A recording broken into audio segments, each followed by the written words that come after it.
So there's one man that the Chinese Communist Party, Xi Jinping, and many Chinese elites fear more than any person in the world. And no, this person is not Donald Trump, it's not Elon Musk, and it's certainly not Joe Biden. But ironically, the man the Chinese Communist Party fears the most is Chinese. And his primary mission is simple: to expose hidden secrets and turn the people of China and really the world against the CCP. In fact, he's made claims that the CCP has gone as far as successfully infiltrating and even pulling the strings on our very own US Department of Justice, and that there are plans currently being executed by the CCP to take out the legs of our military as well. Which, based on what we talk about later in this video, he may not be that far off. And this important figure looking to bring all of the CCP's dirty tactics to light is a man named Guo Wengui, better known as Miles Guo. Now, this guy wears a lot of hats, but his claim to fame was being a real estate billionaire primarily through his development projects. And on top of that, he's an online influencer, a political activist, and even a rapper. Yup, a rapper who started making diss tracks and songs speaking out against the Chinese Communist Party. And arguably his biggest hit, which garnered millions of views and listens, is a song titled "Take Down the CCP." So obviously it's no secret that Miles Guo and the CCP don't necessarily have the greatest relationship. As a matter of fact, the CCP wanted him gone so much so that the Chinese government officials started arresting his close friends and business partners, along with torturing and fining Guo's family members as well. They even produced fake news videos with people claiming that Miles was a rapist and a sexual predator. But of course, upon further investigation, you discover that the people in those videos were paid actors hired by the CCP to make these accusations. Now, despite defecting to the United States, being a billionaire, and having millions of followers online that look to him for the truth about the Chinese Communist Party and their plans to infiltrate the United States, on March 15th of this year, Miles Guo was arrested in New York City by federal authorities for allegedly conducting a $1 billion fraud. And what's interesting to me is that Miles was arrested without bail, which is completely out of the ordinary considering the state of New York offers bail to even criminals charged with murder, and the protocol for white-collar crimes, which is the category Miles' case falls under, is for the defendant to receive bail with an ankle monitor placed on them at all times. But instead, Miles Guo did not receive bail whatsoever, and the SEC, FBI, and the DOJ all went after Miles, and over $630 million worth of assets was seized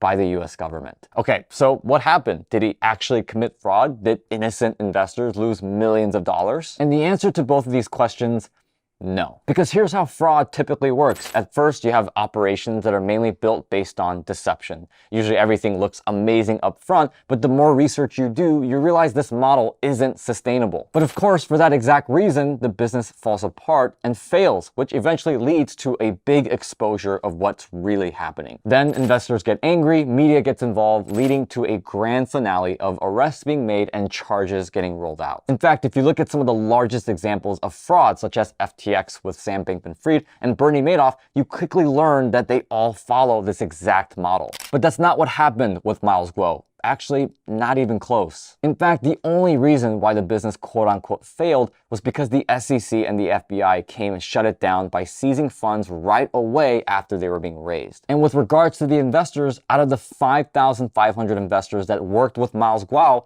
none of them came out and classified themselves as victims. In fact, the New York Southern District Attorney Damian Williams was unsuccessful in finding even one person investing with Miles to speak out against him. But what we find is actually the opposite, because at a rally to support freeing Miles Guo on March 18th, investors spoke out that they don't consider themselves victims of Guo, with one investor going as far as to say, "We are not victims of Miles Guo or GTV. We are the victims of the SEC, of the DOJ, and the federal government agency of the United States who are infiltrated by the CCP." Okay, now I don't know about you, but when we see fraud and scam operations of this magnitude, especially with this amount of money involved, we typically see thousands of angry investors that are demanding justice and reparations. What you don't see are thousands of the quote-unquote victims getting together at a rally to support the alleged fraudster. And to top it all off, the hundreds of millions of dollars that the SEC seized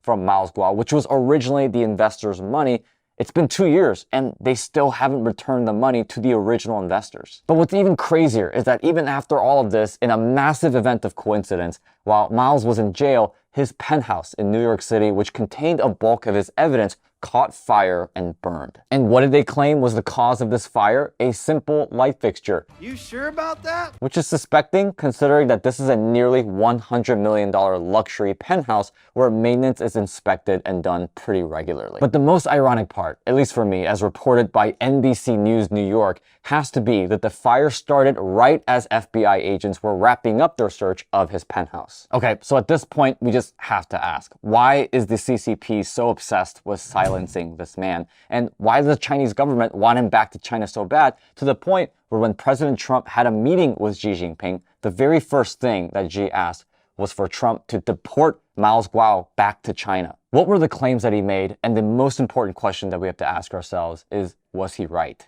Well, here's a quick rundown on some of his biggest claims. For starters, on October 5th, 2017, Guo made a public statement backing it up with a confidential document belonging to the Chinese government stating that the CCP were secretly formulating a plan to start dispatching Chinese police officers to the United States. And uncoincidentally, 6 years later, on April 17th of this year, our very own Department of Justice arrested 2 Chinese New York City residents for operating an illegal overseas Chinese police station affiliated with the Chinese government, which we, by the way, still haven't done anything about to this day. Another claim he made, which seems to be appearing more and more true as time goes on, was him back in October of 2021, stating that the Chinese government plans strategically to have all US military personnel be vaccinated with the COVID-19 vaccine. Now, regardless how you feel about the vaccines, we now know for sure that the origins of the virus was not from a bat in the markets of Wuhan, but from a lab. And even evidence and statements from the US Department of State showing that the Chinese government restricted anyone from entering Wuhan to investigate, while also spending countless resources to push false narratives about its origins. I mean, at this point, I think we all know what's happening here. Okay, so that said, there are a lot of claims being made about Miles Guo. Some are saying that he's with the Communist Party. Some say the CCP has a lot to do with him acquiring the wealth he did in the first place, and now he's just turning on them. And many are saying that he is indeed just a corrupt businessman who's now just going against the CCP as a scapegoat argument. That said, I'm curious to hear where you stand on this, so feel free to share your thoughts in the comment section below. And also a big thank you to the YouTube channel Wolves in Finance for providing a lot of the information. And that being said, guys, thanks for watching.